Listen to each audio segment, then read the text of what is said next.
tu vas vraiment comprendre son ressenti, quels sont ses réels objectifs, ceux qu'il n'arrive pas forcément à formuler. Il est là l'aspect humain.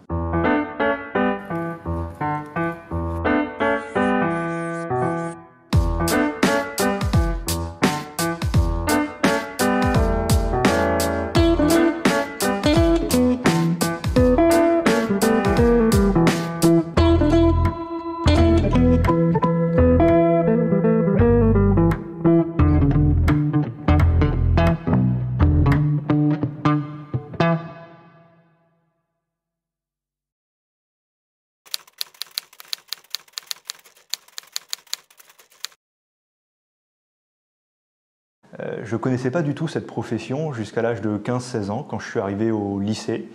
Et comme beaucoup de lycéens, j'étais un peu perdu dans mon orientation. Je ne savais pas ce que je voulais faire comme métier, comme étude. Et mes parents ont eu la bonne idée de m'inscrire à un test d'orientation. Et les résultats étaient sans équivoque. J'ai été fait pour devenir expert comptable à plus de 90%. Alors, métier que je ne connaissais pas encore une fois à l'époque. Je me suis renseigné, je suis allé à la FNAC, j'ai acheté le petit livre « Le métier d'expert comptable » et j'ai lu ce livre, j'ai trouvé ça absolument extraordinaire. Voilà, j'ai eu une révélation, je me suis dit tiens, ça me branche, la finance, conseiller des chefs d'entreprise, le monde de l'entreprise m'intéresse. Et donc j'ai poursuivi les études post-bac de l'expertise comptable.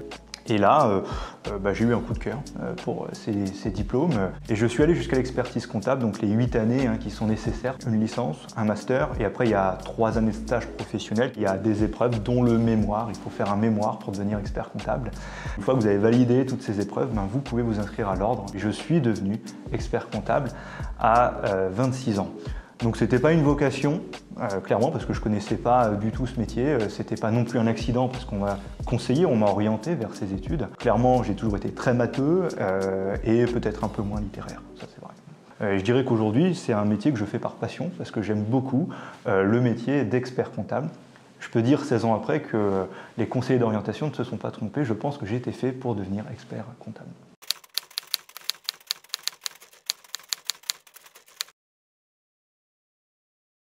Le métier d'expert comptable, comme toutes les professions libérales, est valorisant parce qu'on est des sachants. Nous avons une compétence que nous valorisons auprès de nos clients pour les aider dans leurs projets. En tant qu'expert comptable, on est amené à intervenir dans des opérations beaucoup plus structurelles, beaucoup plus importantes, qui peuvent marquer beaucoup plus notre histoire, l'histoire de nos clients.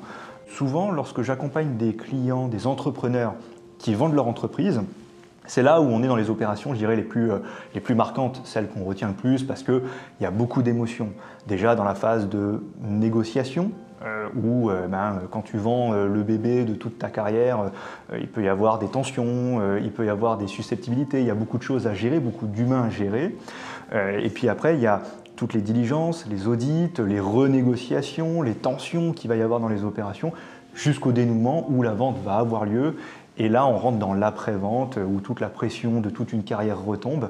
Et à chaque fois que j'ai accompagné des clients qui vendaient leur entreprise, ce sont les opérations qui m'ont le plus marqué, avec souvent des belles réussites. C'est souvent l'avènement de ta carrière professionnelle de vendre ton entreprise. J'en cite souvent une qui n'est pas forcément celle qui a représenté le plus de millions d'euros, mais qui est la plus atypique. En 2016, donc, je venais d'être expert comptable et des amis à moi qui avaient à peu près mon âge, une trentaine d'années, héritent à ce moment-là de l'entreprise familiale, une belle entreprise francilienne, industrielle, d'une centaine de salariés, qui avait 30 ans d'existence, qui avait été créée par les parents et donc ils en héritent. À ce moment-là, ils reprennent l'entreprise et ils se rendent compte que la boîte ne va pas très bien.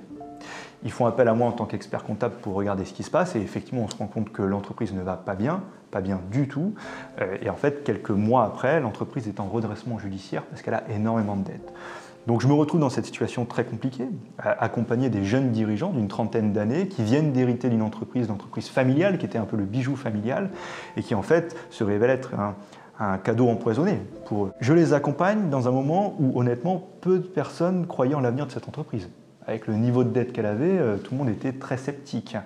Et 3-4 ans après, non seulement la boîte, ils l'ont restructurée, ils l'ont remise d'aplomb, elle est devenue profitable, ils sont sortis du redressement et ils ont pu la vendre. Et passer ce chemin en 3-4 ans où ils héritent d'une entreprise qui se révèle être en fait un fardeau rempli de dettes et en fait 3-4 ans après réussir à la vendre à un bon prix et à réaliser finalement le patrimoine familial, pour moi ça a été un beau succès. Avoir accompagné ces dirigeants, ces jeunes dirigeants qui ont mon âge dans ce chemin, dans ce cheminement, c'est pour moi une histoire qui m'a marqué et qui me marque encore aujourd'hui.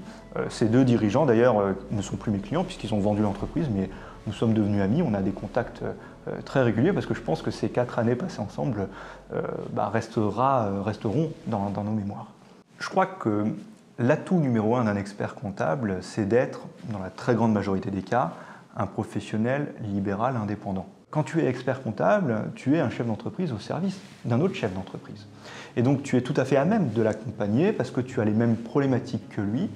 Et quelque part, quand j'accompagne un dirigeant qui est en train d'acheter ou de vendre son entreprise, eh bien moi, j'ai déjà acheté des cabinets, je n'ai pas encore vendu, peut-être un jour, pour l'instant non, mais donc je sais exactement vers quel doute, vers quel questionnement il va aller, et donc je pense être très à même de l'accompagner, parce que ce sont des choses que j'ai vécues à titre personnel. Vendre une entreprise, ça a des impacts au-delà du professionnel.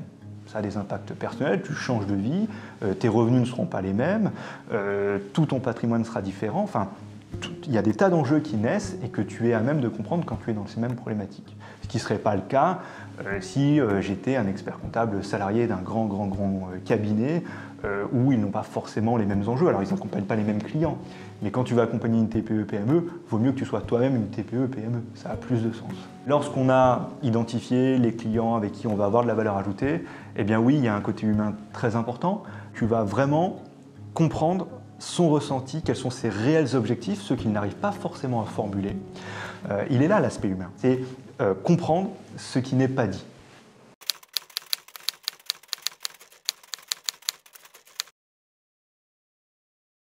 Lorsqu'on a créé Stangelin en 2016, donc il y a 6 ans maintenant, on a assez vite compris que pour que le cabinet se développe, il fallait que nos collaborateurs soient intégrés dans le projet de développement. Cela passe par de la formation, cela passe par le développement de missions intéressantes, ça passe aussi par une certaine rigueur vis-à-vis des clients, c'est-à-dire que mon cabinet, comme d'autres, mais mon cabinet a la prétention d'être relativement sélectif vis-à-vis de ses clients. Et malgré le fait qu'on se sépare régulièrement de clients, honnêtement, notre croissance est continue et encore même très forte aujourd'hui, parce qu'on a des collaborateurs qui sont épanouis, qui du coup s'occupent bien des clients, qui sont dans cette logique d'entreprise co-construite et comprendre que l'intérêt des clients, c'est l'intérêt des collaborateurs et vice-versa. Je suis le président du syndicat ECF qui est un des principaux syndicats de la profession des experts comptables. Je suis également élu à la compagnie des commissaires aux comptes.